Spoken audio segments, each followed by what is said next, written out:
নদীর বাঁধ দেওয়ার জন্য ব্লক তৈরি করতেছে।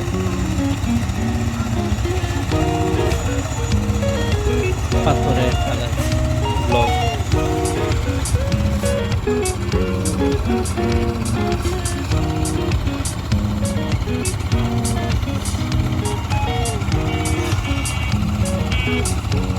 ওই যে যমুনা নদী।